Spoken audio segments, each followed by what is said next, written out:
Hi guys, in this video I'm going to show you how to install GTV player for IPTV.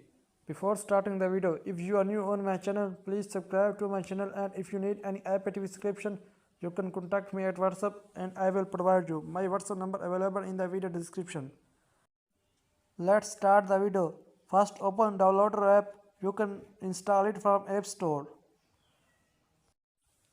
Then click on search and put that code that I put. After that, it takes 5 seconds to start installing.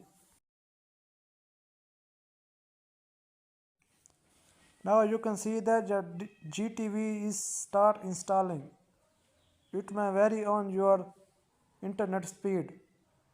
Just to clarify that if you are watching this video after few months, the code may not work. In this case, contact me at WhatsApp and I will provide another code.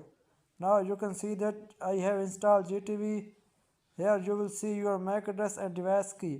To add your playlist, you will need that. If you cannot have any playlist, you can contact me at WhatsApp and I will provide you.